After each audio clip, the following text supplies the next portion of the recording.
Buenas gentes, bienvenidos nuevamente al canal. Hoy quiero hablarles de la película más reciente de Disney Animation Studios, Encanto. Esta película se estrenó el 25 de noviembre de 2021 en los cines y el 24 de diciembre en la plataforma de Disney Plus. La principal inspiración para el desarrollo de Encanto fue la cultura de Colombia. Y la verdad es que últimamente se está haciendo mucho esto de explorar otras culturas, como México en Coco y también Italia en Luca. Algo bastante interesante, te acerca a otras historias, otros mitos, otros puntos de vista y me gusta bastante. El proyecto de Encanto empezó en el año 2016. Jared Bush y Byron Howard ya habían trabajado juntos en Zootopia,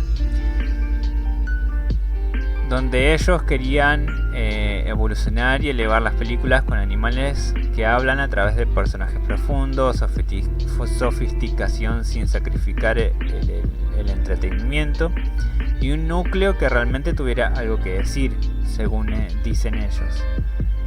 Y la verdad es que Zootopia es una gran película que también recomiendo. Ambos también a su vez habían trabajado en musicales, uno como director de Enredados y otro como guionista de Moana. Así que cuando se juntaron quisieron revolucionar con algo que fuera tan fuerte como lo fue Zootopia en su momento. Tras coincidir con que querían hacer un musical, empezaron a pensar qué es lo que tenían en común y qué era lo que más les importaba a ellos.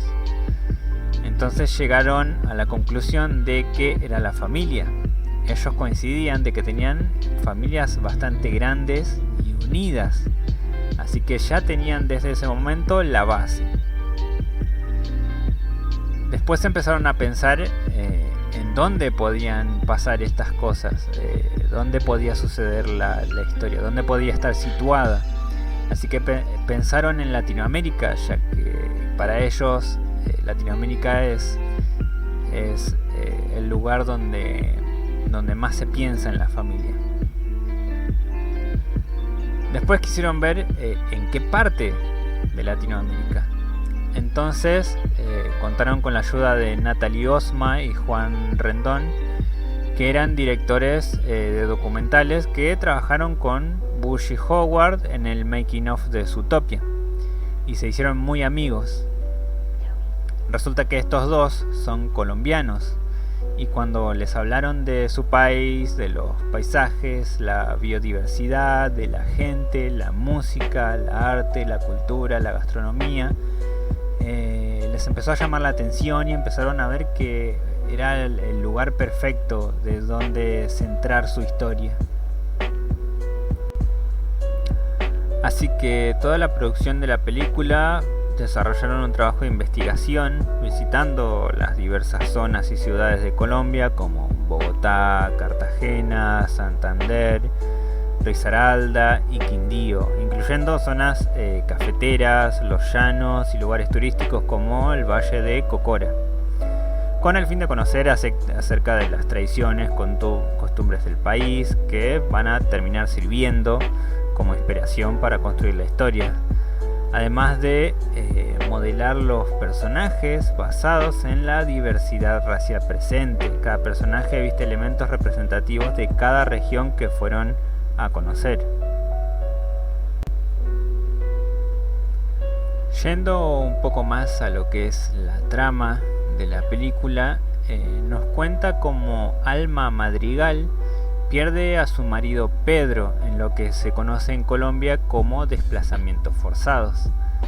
Estas son situaciones que se dieron muchas veces a lo largo de la historia de Colombia, desde más o menos los años 40 aproximadamente, y que hoy en día se siguen dando, en la cual echan a comunidades campesinas, indígenas y afrodescendientes del lugar de donde viven a causa de distintos conflictos armados internos.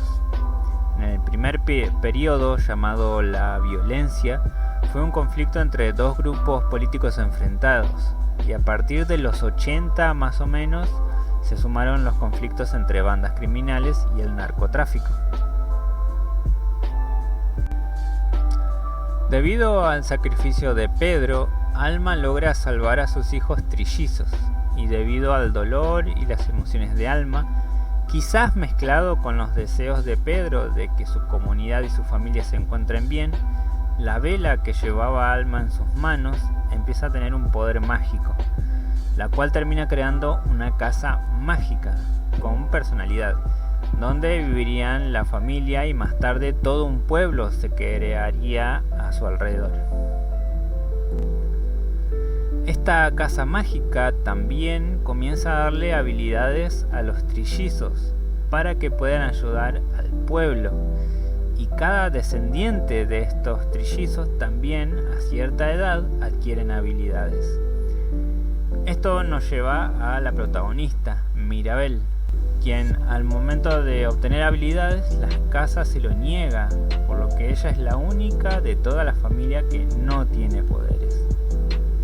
Años después, durante el festejo de un nuevo niño que obtiene poderes, Mirabel comienza a ver que la casa se está resquebrajando y perdiendo fuerza, pero nadie le cree porque todas estas roturas y rajaduras desaparecen. Sobre todo su abuela Alma Madrigal es quien no le cree y decide pasar por alto todas las advertencias de Mirabel. De todas maneras, ella decide investigar por su cuenta propia qué es lo que está pasando, y a partir de ahí es donde comienza la aventura de la película.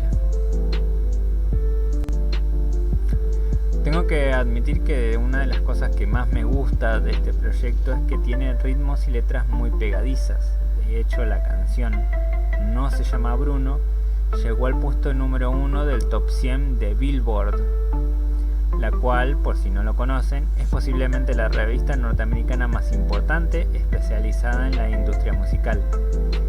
Y al estar en el puesto número 1, dejó atrás a artistas más reconocidos de la actualidad como Ed Sheeran, Adele, Doja Cat, The Weeknd, Imagine Dragons, Billie Eilish, Dua Lipa, entre otros.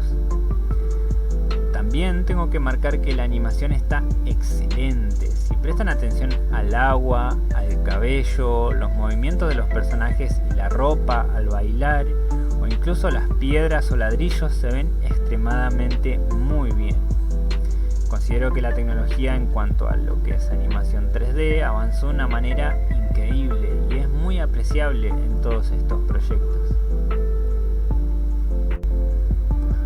Otro aspecto importante de la película que quiero mencionar es el tema que trata, y eso es la presión de tener que cumplir con las expectativas que otros tienen sobre uno mismo, sobre las presiones de la familia y la sociedad para que seas, trabajes o aportes de una determinada manera, o con cosas muy específicas, y lo mal que se hace a la persona, incluso si lo que quieren que hagas es algo que vos sabes hacer muy bien, es algo en lo que vos sos habilidoso.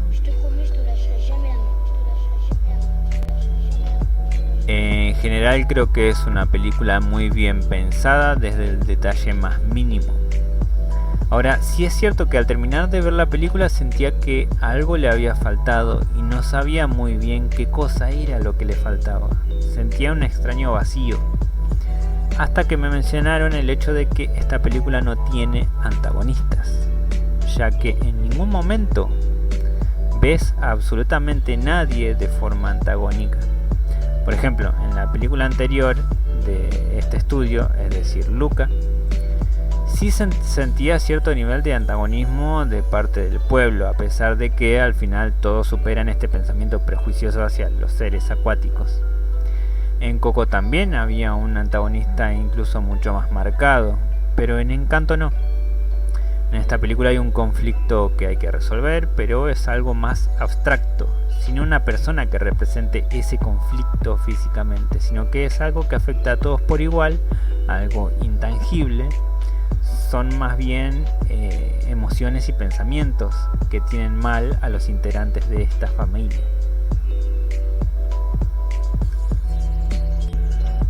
Por otro lado, quería comentar algo particular sobre esta película, y es que tuvo una controversia que ya se viene dando seguido en varios ámbitos. En la película hay un personaje que se llama Pepa, que tiene una tez más clara que el resto de la familia. Después de que se estrenara Encanto en Disney Plus, se revelaron artes conceptuales donde Pepa tiene una tez más oscura, algo que, bueno, suele ser normal que se cambien las cosas y que el producto final no sea exactamente igual a los artes conceptuales, porque esos son conceptos, pero no son diseños finales. Un ejemplo muy claro y actual que les puedo dar son las series de Mandalorian y Boba Fett, donde en los créditos de cada capítulo muestran los artes conceptuales que se vieron en ese capítulo. Y si se fijan, los artes conceptuales suelen ser similares, muy similares a los que se vio en el capítulo, pero no son exactamente iguales y hasta a veces ni siquiera se parecen. Entonces, volviendo al tema de Encanto, en Twitter empezaron a quejarse de por qué le cambiaron el color de piel al personaje y etc. Y ustedes se preguntarán, ¿quiénes se quejaron? ¿Los colombianos? ¿Toda la comunidad latina? No, se quejaron los norteamericanos, diciendo que si el personaje es latino no tiene que hacerlo blanco porque eso es whitewashing, y menos si la idea principal era supuestamente hacerlo moreno. Le dicen whitewashing cuando un blanco interpreta a un latino, o cuando un actor de voz interpreta a un personaje afroamericano, o cuando un personaje afro o latino lo cambian por blanco, o cosas similares. Y como les dije en un inicio, los creadores viajaron a distintos lugares de Colombia para tener en cuenta todas las personas y lugares. De hecho, si ven los artes conceptuales, los personajes ni siquiera tienen el mismo tipo de ropa que tuvieron después en la película.